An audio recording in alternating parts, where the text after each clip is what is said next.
దేవునికి మహిమ కలుగునుగాక. ప్రభువు యేసు నామములో మీకు నా హృదయపూర్వకమైన వందనాలు, శుభాలు మీకు చెల్లిస్తున్నాను. నిన్నటి కాలంలో ఒక వీడియో చూచి నేను చాలా బాధపడ్డాను, చాలా విచారించాను. ఆ వీడియో థంబ్నెయిల్ ఇలా ఉంది: వ్యభిచరించి ప్రభు బల్ల ఇవ్వడమా ? ఇది జాన్ తోడేలు నిజ స్వరూపం. జాన్ పాల్ గారి యొక్క అనుచరుడు ఒకప్పుడు తన స్థితిగతిని చూచి ఈరోజు బ్రదర్ శివప్రసాద్ గారు పెట్టిన ఆ వీడియో, వ్యభిచరించి ప్రభు బల్ల ఇవ్వడమా, ఇది జాన్ తోడేలు నిజ స్వరూపం. బ్రదర్ శివప్రసాద్ గారు గతంలో నేను చాలా వీడియోస్ చూసి చాలా సంతోషించాను. అనేక మంది ప్రశ్న జవాబుల కార్యక్రమంలో ఆ ప్రశ్నలు ఈయన విని జాన్ పాల్ గారు చెప్పినప్పుడు ఆ జవాబులు వారు వినేవారు. ఏది ఏమైనా నిజ స్వరూపం ఎప్పుడైతే తెలిసిందో తను జాగ్రత్త పడ్డాడు. ఈరోజు ప్రజలకు నిజ సత్యములు ఈ యొక్క థంబ్నెయిల్ ద్వారా చేయడమే కాకుండా తాను చెప్పిన ఆ మాటలను ఇప్పుడు వినండి ప్రియులారా. ఏం చెప్పాడో వినండి. గత 2 సంవత్సరాలుగా సువార్త అంటే ఏంటో నాకు అర్థమైంది. పాపం చేసిన వాడికి అది శుభవార్త. అది నేను అనుభవపూర్వకంగా తెలుసుకున్నాను అని ఒక మాట అన్నాడు. నాకు ఒక విషయం తెలుసు, ఇప్పుడు మరి అది చెప్పొచ్చు లేదు నాకు తెలియదు. నేను ఒక మాట విన్నాను. అదేంటంటే ఆదివారం రోజు ఉదయం పాపం చేసి అదే రోజు బల్ల ఇచ్చాడట. ఈ వ్యభిచారం చేసి కూడా అదే రోజు బల్ల ఇచ్చాడంటే అసలు దేవుడు అంటే భయం ఉందా లేదా అనే ప్రశ్న నాకు ఆ రోజు నుంచి ఉంది బ్రెయిన్ లో. అది అనుభవపూర్వకంగా తెలిసిందని ఇప్పుడు చెప్పాడు చూసారా, దాని అర్థం అది. విన్నారు కదా? విన్న దానిని బట్టి నేనేం చెప్తున్నానంటే, ఆత్మ లేనివాడు శరీర క్రియలను చంపలేడు. గనుక ఆత్మ లేనివాడు చేసేవారి పనులు ఇలాగే ఉంటాయి. వీళ్ళ ఉద్దేశం ఏమిటంటే, ఈ శరీరము ఒకనాడు మట్టిలో కలిసిపోతుంది, మనతో వచ్చేది కాదు కదా. కాబట్టి ఈ శరీరాన్ని మనం సుఖపెట్టాలి అన్న ఉద్దేశంతో శరీర కార్యాలు జరిగిస్తూ ఉంటారు ఆత్మ లేనివారు. వాక్యం బాగానే చెప్తారు, సాతానుగాడు కూడా వాక్యం బాగా చెప్తాడు. కానీ శరీర క్రియలు చూస్తే బహు భయంకరంగా ఉంటాయి. ఒక వాక్యం మీ ముందుకు తీసుకొస్తూ ఉన్నాను. కొరింథీయులకు రాసిన 2వ పత్రిక 5వ అధ్యాయం 10వ వాక్యంలో, క్రీస్తు న్యాయపీఠం ఎదుట దేహముతో జరిగించిన ప్రతి పనిని గురించి న్యాయ విమర్శలోనికి వస్తుంది. ప్రతి వాడు తనను గురించి తాను లెక్క చెప్పుకునే ఒక రోజు రాబోతుంది. ప్రభువు బల్ల దగ్గర వెళ్ళే ముందు, ప్రభు బల్ల దగ్గరికి పాలు పంపులు పొందే ముందు కొన్ని ఆత్మీయ సత్యాలు మీకు చెప్పాలి. చాలామంది కూడా బాప్తిసం తీసుకున్న విశ్వాసులే అలవాటు చొప్పున ఆనవాయితీతో శరీరం అనబడే ఆ రొట్టెను విరుచుకుంటారు, ప్రభు రక్తం అనే ఆ రసాన్ని తాగేస్తుంటారు. అందులో ఉన్న ఆత్మీయ సత్యాలు చాలా మందికి తెలియదు. ఇప్పుడు మన శివప్రసాద్ గారు చెప్పినట్టు వ్యభిచరించి ప్రభు బల్ల ఇవ్వడమా? అది సేవకులకు వర్తిస్తుంది, పుచ్చుకునే వారికి కూడా అది వర్తిస్తుంది. చాలామంది ఈ శరీర క్రియలను చంపలేకపోతున్నారు. ఉదాహరణగా పాత నిబంధనలో జరిగిన ఒక సంఘటన మీ ముందుకు తీసుకొస్తున్నాను. సమూయేలు మొదటి గ్రంథం 21వ అధ్యాయం 3 నుండి 6 వచనాలు నేను చదువుతున్నాను. నీ యొద్ద ఏమున్నది?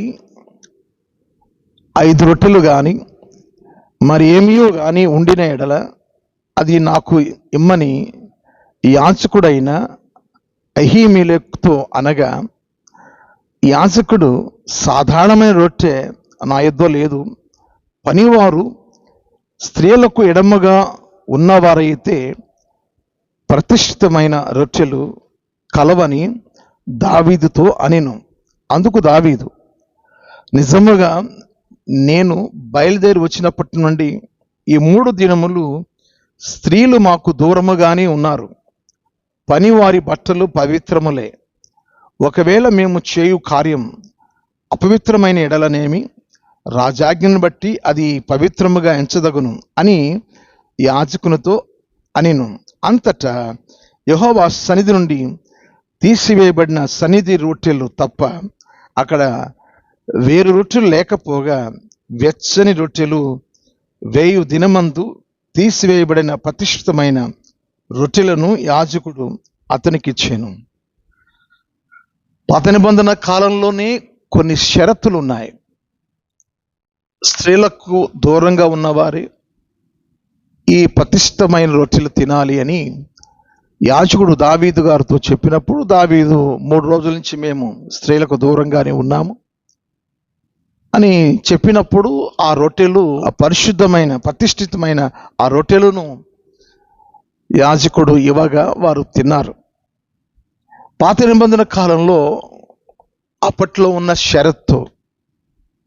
అయితే ఇప్పుడు మనం తినే ప్రభు శరీరము అనబడే రొట్టె, ప్రభు రక్తము అనబడే రసం, దాని మూలార్థాన్ని మనం తెలుసుకోవాలి. ఎందుకంటే ఈనాడు మరి సేవకులే వ్యభిచరించి ప్రభు బల్ల ఇవ్వడమా అని మరి బ్రదర్ శివప్రసాద్ గారు చెప్పిన మాట నాకు తోచింది. క్రైస్తవ లోకానికి అందులో ఉన్న పరమార్థం నేను తెలియచేయాలన్న ఉద్దేశంతోనే ఈ వీడియో చేస్తున్నాను. సేవకులకే తెలియకపోతే విశ్వాసులకు ఏం తెలుస్తుంది? ఇందులో ఉన్న ఆంతర్యాన్ని మీకు చెప్పాలని ఆశిస్తూ ఉన్నాను.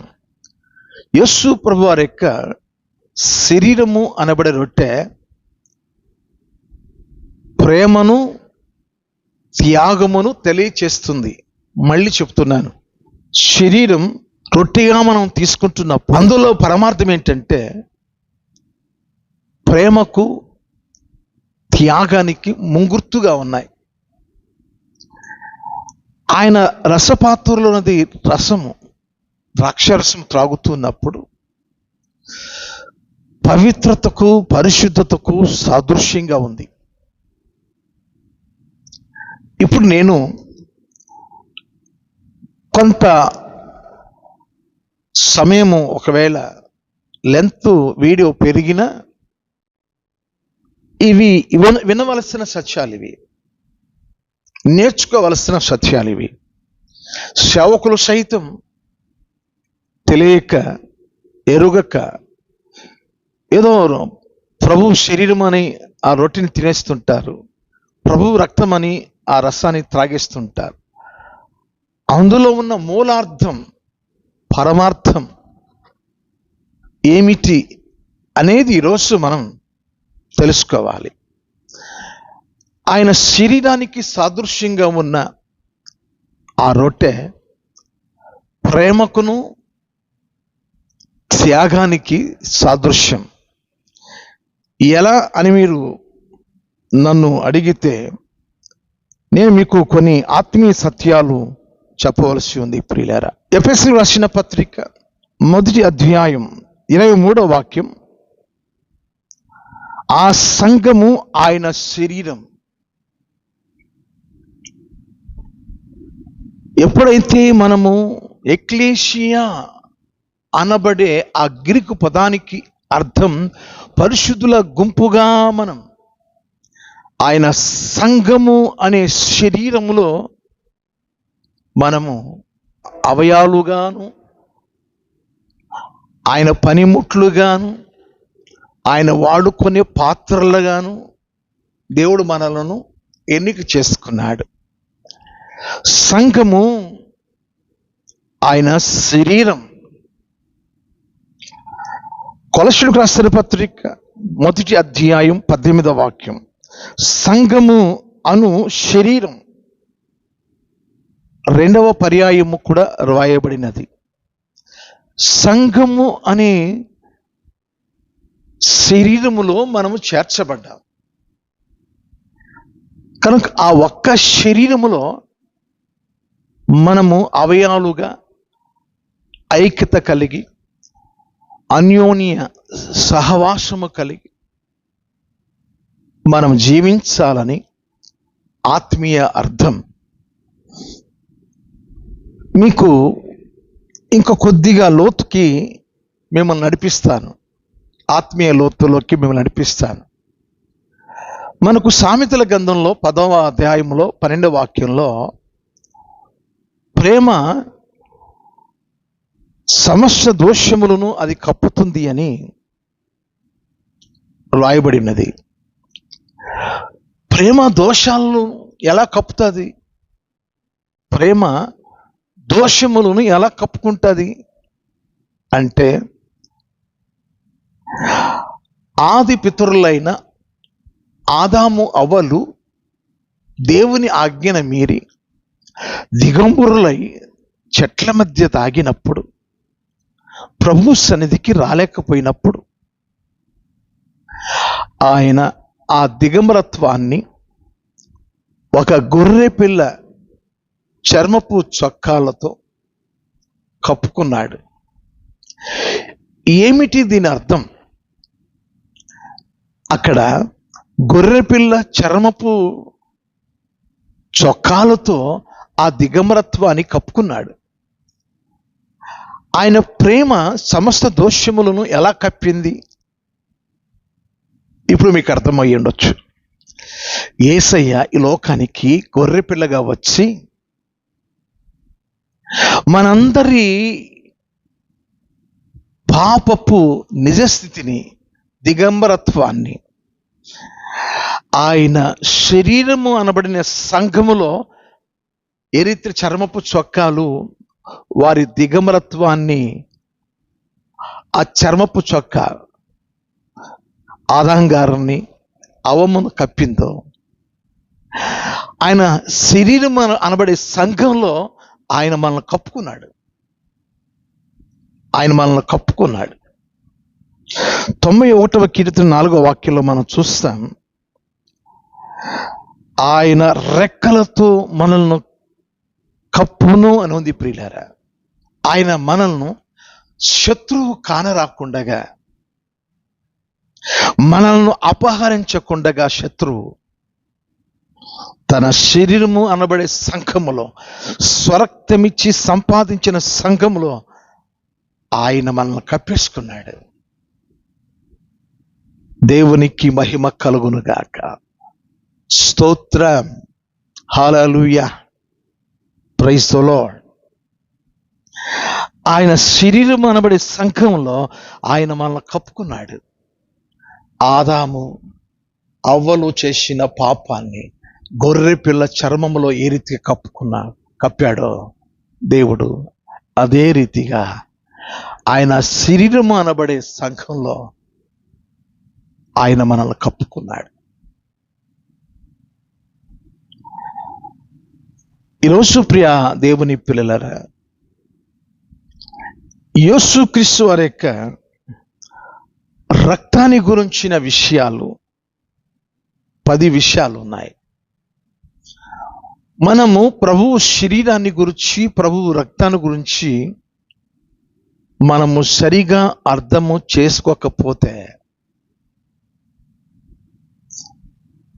వాడుకు చొప్పునలాగా మనం ఆ రొట్టె రసాన్ని అలా వాడుకు చొప్పున తీసేసుకుంటూ ఉంటాం.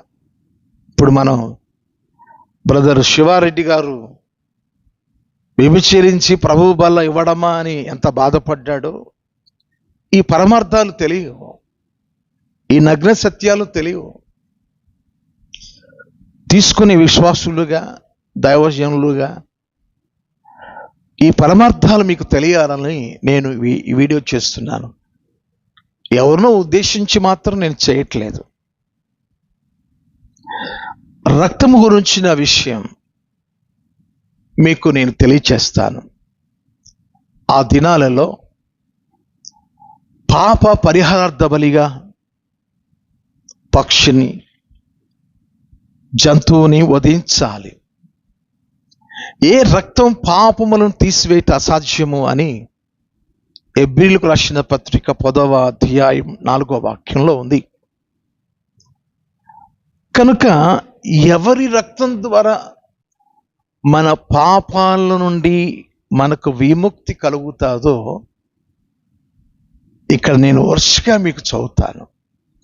యేసయ్య ఎందుకు నా రక్తాన్ని మీరు జ్ఞాపకం చేసుకోండి, నా శరీరాన్ని ఎందుకు జ్ఞాపకం చేసుకోండి అన్నాడు అంటే, ఆయన శరీరము ఆయన ప్రేమకు, త్యాగానికి సాదృశ్యంగా తెలియజేయబడుతుంది. ఆయన రక్తం పవిత్రతకు, పరిశుద్ధతకు,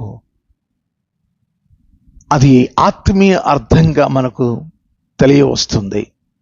నేను వరుసగా చదువుతున్నాను. మొదటిది యోహాను రాసిన మొదటి పత్రిక 7వ వాక్యంలో, యేసు రక్తం మన పాపముల నుండి మనలను పవిత్రులుగా చేయును. పాపిగా ఉన్న మన జీవితం పాపాల నుండి పవిత్రులుగా మనం ఎప్పుడైతే యేసు రక్తంలో కడుగుపడతామో పరిశుద్ధులంగా మనం తీర్చబడతాం, పవిత్రులంగా తీర్చబడతాం. వారు గొర్రె పిల్ల రక్తంలో తమ వస్త్రములు కడుక్కున్నారు. ప్రకటన గ్రంథం 7వ అధ్యాయం 14వ వాక్యం. గొర్రె పిల్ల రక్తంలో మన పాపములను మనం కడగబడిన తర్వాత మనం పరిశుద్ధులుగా పిలువబడతాం.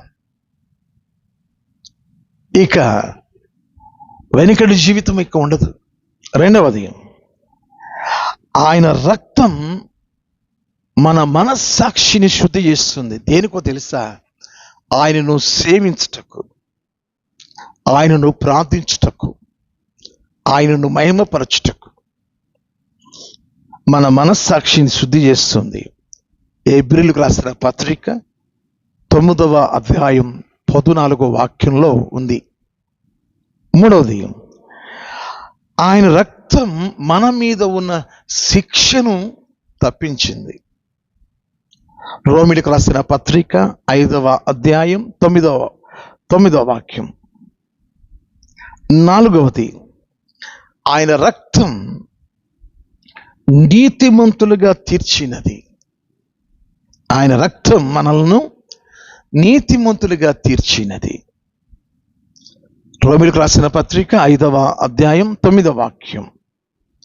ఐదవది, ఆయన రక్తం మనలను ఆయన సన్నిధిలో ప్రవేశింపచేసింది. హెబ్రీయులకు రాసిన పత్రిక 10వ అధ్యాయం 19-20 వాక్యాలు. ఆరవది, ఆయన రక్తం మరణ భయము నుండి విడిపించింది. మరణ భయం నుండి విడిపించింది. హెబ్రీయులకు రాసిన పత్రిక 2వ అధ్యాయం 14-15 వాక్యాలు. ఏడవది, ఆయన రక్తం మనలను కొన్నది, కొని మనకు విలువనిచ్చింది. ప్రకటన గ్రంథం 5వ అధ్యాయం 10వ వాక్యం. విలువ పెట్టి మనం కొనబడిన వారం మనం. ఎనిమిదవది, ఆయన రక్తం మనలను ఆయన రాజ్య నివాసులుగా చేసినది. అనగా ఇప్పుడు ఆయన రాజ్య సంబంధులు, మనం రాజకుమారులు, రాజకుమార్తెలు. అది ప్రకటన గ్రంథం 5వ అధ్యాయం 10వ వాక్యంలో ఉంది. 9, ఆయన రక్తం మనలను విమోచించినది. పేతురు రాసిన మొదటి పత్రిక 1వ అధ్యాయం 19వ వాక్యం. 10వది, ఆయన రక్తం అపరాధముల నుండి క్షమించింది. ఎఫెసీయులకు రాసిన పత్రిక 1వ అధ్యాయం 7వ వాక్యం. నా ప్రియమైన దేవుని పిల్లలారా, ప్రభువారి యొక్క శరీరాన్ని గురించి, ప్రభువారి యొక్క రక్తాన్ని గురించి సరైన వివరణ మనకు తెలుసుకోకపోతే నామకార్థంగానే యథావిధిగానే ఆ బలలో చేయిస్తూ ఉంటాం. అయితే మీకు కొన్ని ఆత్మీయ విషయాలు నేను చెప్పాలన్న ఉద్దేశంతో, దృఢ సంకల్పంతో నేను ఈ వీడియో చేస్తున్నాను. గోధుమ రొట్టెను పెను మీద కాల్చబడిన రొట్టెను దానిని విరిచి మనం తీసుకోవాలి. షాపుల్లో, బేకరీల్లో బన్ రొట్లు అవి కాదు. రొట్టె అంటే ఆ బన్ రొట్లు షాపుల్లో కొనుక్కొని తీసుకొచ్చి పంచుతుంటారు. పెని మీద కాల్చబడినట్టుగా ఆయన శరీరం స్వరూపమైనను సొగసైనను లేకుండా పోయింది. లేవియా ఖండం 2వ అధ్యాయం మీకు మొదటి వాక్యాన్ని, ఒకడు యెహోవాకు నైవేద్యం చేయనప్పుడు అతడు అర్పించినది గోధుమ పిండిదై ఉండవలెను. ఎందుకు గోధుమ పిండి అక్కడ రాయబడి ఉంది? నైవేద్యంగా మీరు చెల్లించేటప్పుడు గోధుమ పిండిని మీరు కలపాలి. అది సిలువలో ఇంకా ప్రభువు వెళ్ళలేదు కనుక ప్రభువు వారి శరీరం సిలువ పెనం మీద కాల్చబడింది. ఆ ముంగుర్తులు మన జ్ఞాపకం చేసుకోవాలి. రోకటి పోటు దెబ్బ చేత గెస్సెమనే అనే మాట మనం వింటా ఉంటాం. గెస్సెమనే అనే మాట గానుగా. ఈ గానుగా అనుభవంలో ప్రభు శరీరం, ప్రభు రక్తం, ఆ అనుభవాల గురించి మనం తెలుసుకోవాలి. రోకటి పోటు చేత ఏ రీతిగా గోధుమ గింజ పిండి చేయబడి పెను మీద కాల్చబడిందో, పరిశుద్ధాత్మ నూనె ద్వారా మనకు ఆ రక్షణ సంకల్పం నెరవేర్చబడ్డానికి, మనము రక్షణ అనుభవంలోనికి వెళ్ళడానికి ఇంత ప్రక్రియ లేఖనంలో ఉంది. పెను మీద కాల్చబడిన రొట్టె, అతడు మనుషుల చేత విసర్జింపబడిన వాడై స్వరూపమైనను లేక సనాక్రాంతుడుగా కనబడ్డాడు.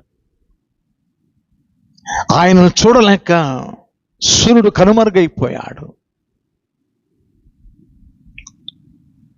రొట్టె ఎప్పుడు కూడా విరుచుకోవాలి, మనం విరుచుకోవాలి. విరిచింది మనం తీసుకోవడం కాదు. రొట్టె విరుచుట, ఆది అపోస్తలులు రొట్టె విరుచుట యందు మనం చూస్తాం కదా. వీరు అపోస్తలుల బోధ యందు, సహవాసమందు, రొట్టె విరుచుట యందు, ప్రార్థన చేయట యందు ఎడతెగక ఉండరి. ఆదిమ సంఘము రొట్టె విరుచుకుంది. రొట్టెను మనం విరుచుకోవాలి. శరీరం అనబడే ఆయన సంఘంలో ఆ ఆత్మ అనుభవాన్ని పంచుకోవడం, ఆయన సహవాసంలో, ఆయన శరీరంలో పంచుకోవడం. విరవడము అంటే పంచుకోవడం, ఆయనలో పంచుకోవడం. రొట్టె విరిచే అనుభవంలో మనం వెళ్ళాలి. ఈ పరమార్థాలు, ఈ ఆత్మీయ సత్యాలు నీకు అర్థమైతేనే ప్రభు బలలో పాలుపులు పొందాలి. ఆయన రక్తాన్ని గురించే వివరణ మీకు ఇచ్చాను ప్రియులారా. రక్తము ఎలా ఉంటుంది? ఎర్రగా ఉంటుంది కదా. పాపాలు ఎలా ఉంటాయి? నల్లగా ఉంటాయా? అధ్యాయం 18వ వాక్యం, యెహోవా ఈ మాట సెలవిచ్చుచున్నాడు, రండి మన వివాదము తీర్చుకుందాము. మీ పాపములు రక్తం వలె ఎర్రనివైనను అవి హిమము వలె తెల్లబడును, కెంపు వలె ఎర్రనివైనను అవి గొర్రె బొచ్చు వలె తెల్లనివగును. మీ పాపాలు రక్తం వలె ఎర్రగా ఉన్నాయి, మీ పాపములు కెంపు వలె ఎర్రగా ఉన్నాయి. హిమములా తెల్లగా మారాలి అంటే, గొర్రె బొచ్చు వలె తెల్లగా మారాలి అంటే, అదిగో యేసు రక్తం, వధింపబడిన గొర్రె పిల్ల, ఆయన రక్తంలో మన పాపములు కడగబడాలి. అర్థమైంది కదా. ఈ ఎర్రని రక్తం అక్కడ ఎందుకుంది అంటే, మన పాపముల నుండి పూర్ణంగా పరిహరించబడడానికి. ఒకప్పుడు యేసు రక్తం చిందించబడిందండి, ఇప్పుడు ఎక్కడుందండి యేసు రక్తం? మీరు నిజముగా విశ్వాసులైతే దేవుని వాక్యాన్ని ఖచ్చితంగా నమ్మాలి. నిజముగా మీకు విశ్వాసం ఉంటే ఖచ్చితంగా ప్రభువు మీద విశ్వాసం ఉంచాలి. నేను హెబ్రీయులకు రాసిన పత్రిక 12వ అధ్యాయం 24వ వాక్యం చదువుతున్నాను. క్రొత్త నిబంధనకు మధ్యవర్తి అయిన యేసునొద్దకును హేబేలు కంటే మరి శ్రేష్టముగా పలుకు ప్రోక్షణ రక్తమునకును మీరు వచ్చి ఉన్నారు. మీరు ఎక్కడికి వచ్చి ఉన్నారు? అప్పటికే చాలా కాలం అయిపోయింది. యేసు ప్రభువారు చనిపోయి చాలా కాలం అయిపోయింది. పౌలు గారు హెబ్రీ విశ్వాసులతో మాట్లాడుతున్నాడు. మీరు ఎక్కడికి వచ్చారు అంటే, ప్రోక్షణ రక్తము యొద్దకు, యేసు రక్తము యొద్దకు వచ్చి ఉన్నారు. రక్తం ఎప్పుడో చిందించబడింది కదా, మరి ఇప్పుడు ఎక్కడిది? మనం ఎప్పుడు మన పాపములను మనస్ఫూర్తిగా హృదయపూర్వకంగా నోటితో హృదయమందు విశ్వాసముతో పలికి ఒప్పుకుంటాము,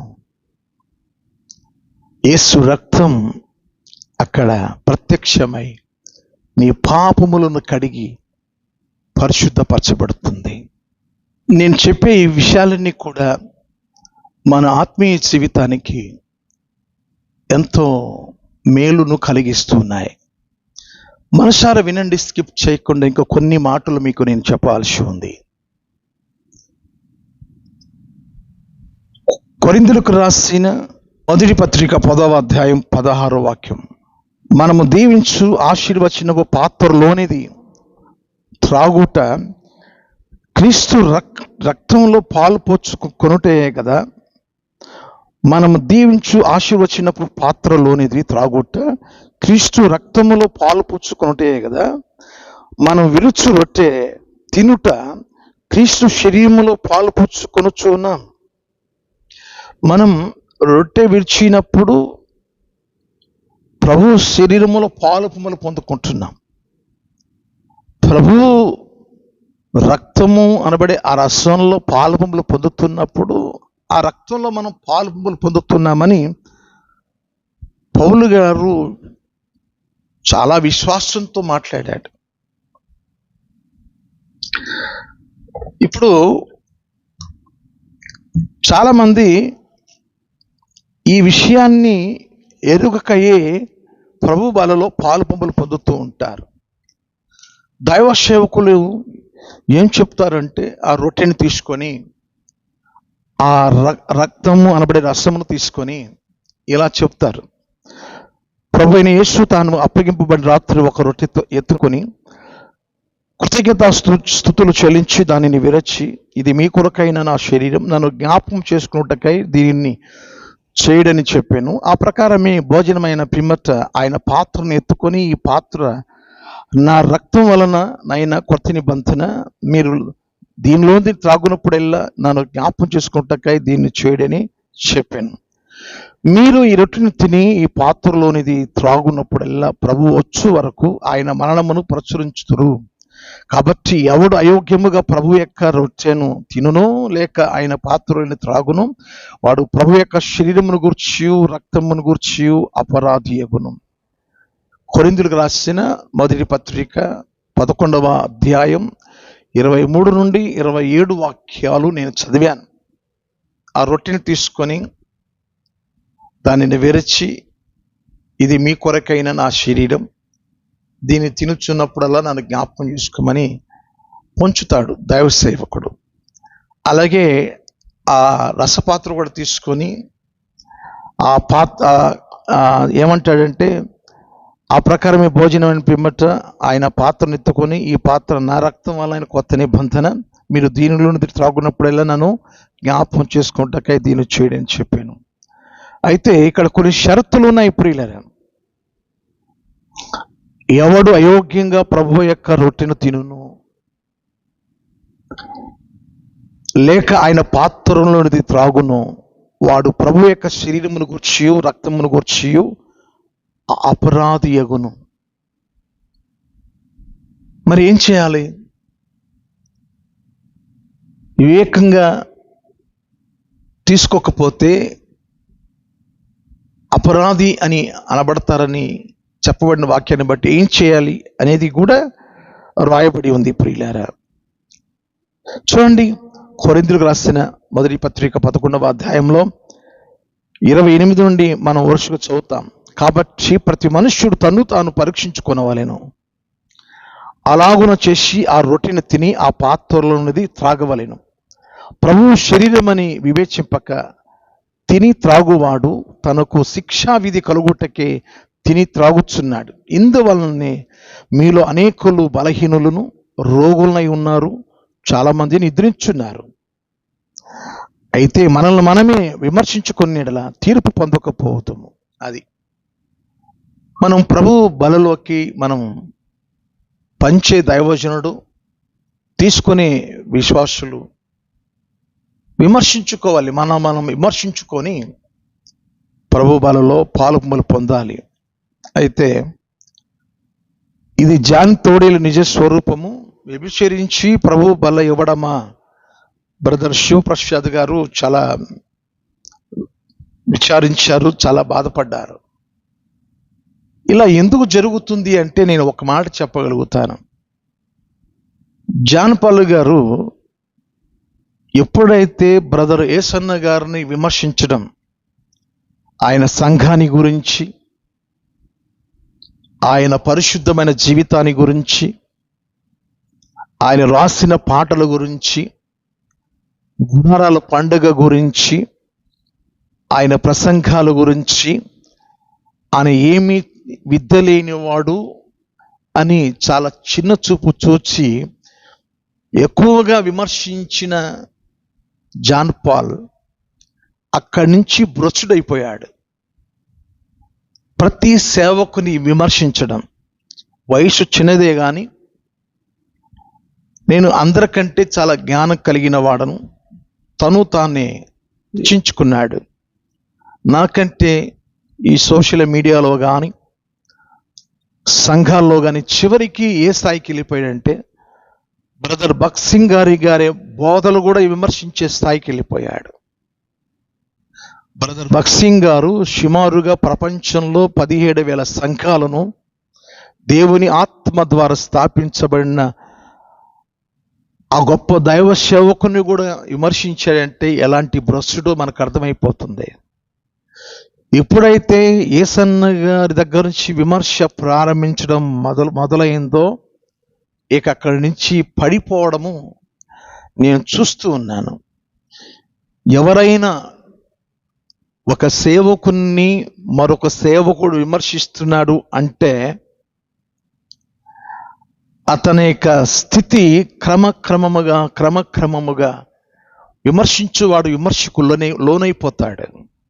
ఇప్పుడు చూడండి ఎంతగా తన జీవితం మారిపోయిందో, రోజుకి ఎన్ని వీడియోస్ వస్తున్నాయో ఆయన్ని విమర్శించే వీడియోస్. అందుకోసమే పరిశుద్ధులను విమర్శించి ఇలా పడిపోయిన వారు ఎవరు లేరు. ఆఖరాకు భక్సింగ్ గారిని కూడా వదిలిపెట్టలేదు. ఏంటి ఇంతటి అహం ఎందుకు వచ్చింది? సాక్షాత్తు లూసిఫర్ ఆత్మ ఇతనులో ప్రవేశించింది. అందుకోసమే ఎవరికీ భయపడక తోడేల్లాగా, మేక చర్మపు వన్నెలాగా తిరస్కరించడం, చిన్న పెద్ద లేకుండగా ఎదురు తిరిగి మాట్లాడడం తన హీన స్థితికి కారణం. పాపం చేయవాడు అవమానానికి పాలైపోతాడని సామెతల గ్రంథం 14వ అధ్యాయం 34వ వాక్యం ఉంది. పాపం ప్రజలకు అవమానము కలుగును. కాబట్టి వ్యభిచరించి ప్రభు బల్ల ఇవ్వడమా, ఇది జాన్ తోడేల్ నిజ స్వరూపం అని బ్రదర్ శివప్రసాద్ గారు పెట్టిన ఆ వీడియోను చూసి ఇలా ఇంకెవరైనా సేవకులు ఒకవేళ ఇస్తారేమో అని భయముతో ప్రభు బల యొక్క విశిష్టత గురించిన విషయాలు కొంతవరకు అని చెప్పాలని, కొన్ని ఆత్మీయ సత్యాలు వివరించాలి అన్న ఉద్దేశంతో నేను ఈ మాటలు చెప్పడం జరిగింది.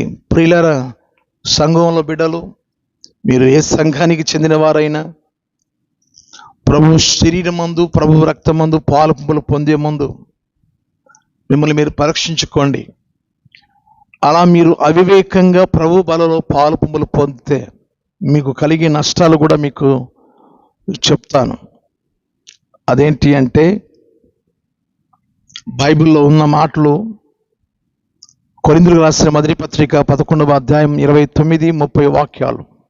ప్రభు శరీరమని వివేచింపక తిని త్రాగు వాడు తనకు శిక్షావిధి కలుగుటకే తిని త్రాగుచున్నాడు. ఏంటి ఆ శిక్ష? వివేచింపక, నువ్వు సరిగ్గా సిద్ధపాటు లేకుండగా, నువ్వు సరిగా ఆత్మశుద్ధి లేకుండగా ఒకవేళ నువ్వు తిని త్రాగితే నీ మీద శిక్ష వస్తుంది. ఏంటి ఆ శిక్ష? ఇందువలనే మీలో అనేకులు బలహీనులు, 1, 2 రోగులు, 3 నిద్రించుచున్నారు. చాలామంది ఆత్మీయ బలహీనులుగా మారిపోతారు, మళ్ళీ వెనకటికి వెళ్ళిపోతారు, రోగులైపోతారు. ఆత్మీయ రోగం, ప్రార్థన ఉండదు, భక్తి ఉండదు, ప్రభు మందిరానికి వెళ్ళాలన్న ఇష్టం ఉండదు. రోగగ్రస్తుడు మంచానికి పట్టినట్టు దేవుని సంఘానికి దూరం అయిపోయి ఒక రోగిగా మిగిలిపోతాడు. నిద్రించున్నాడు. చాలామంది నిద్రించున్నారు. ఇందులో 2 అర్థాలు వస్తాయి ప్రియులారా. కాబట్టి శాపానికి గురైపోతారు.